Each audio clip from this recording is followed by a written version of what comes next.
Hey everyone, this is Greg from Atlas Peak Inspections here on a roof. Just want to show you a couple of things behind me.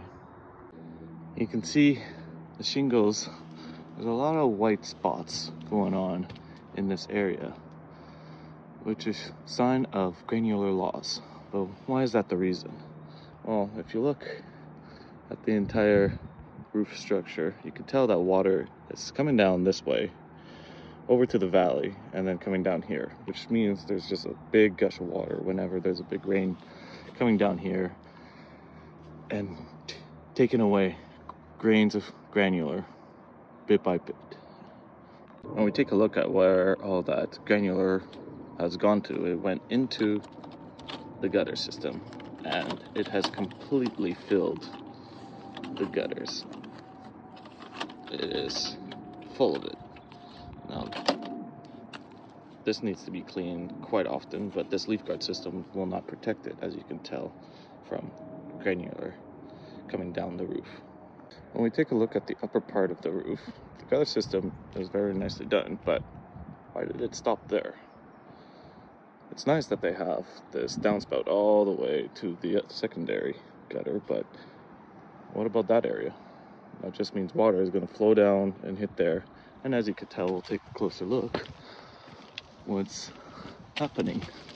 Peel is painting off the drip flashing, and the wood is starting to peel, and the paint is starting to peel off the wood, and that will eventually lead to rot and having to replace this big piece of wood member.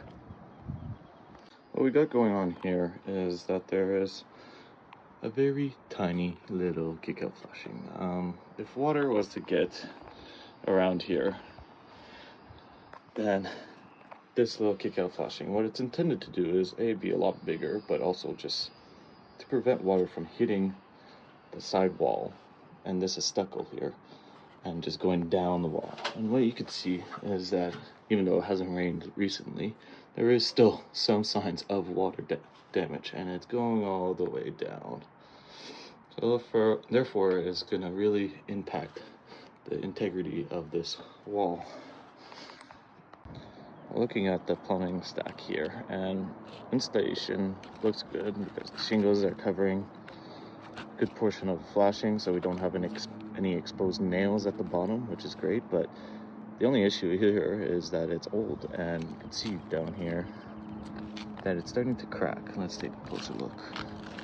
So at the very least, my recommendation would be just to redo the caulking around this. But since this roof needs a whole replacing, probably better off just redoing it from scratch, just to have a good seal.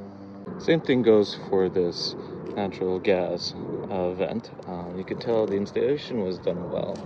They actually covered the nails at the time, but you know, there's some signs of it starting to pop out, so it needs to be redone. And again, the caulking around the actual vent is starting to wear off again, so it needs to be redone. Now we're at the front of the house, still on the roof, but you can tell one of the main reasons why we suggest to have trees at least 10 feet away. It's just the accumulation of debris that can go onto the roof. And what does that mean? Lots of mold growth, and if left untreated, it will deteriorate the shingles and shorten its life expectancy. Also, it just doesn't look pretty, being that it's at the front of the house. Because of that, it means this roof is definitely way past its life expectancy. It's got way more additional wear than it's intended, so definitely needs to be replaced as soon as possible.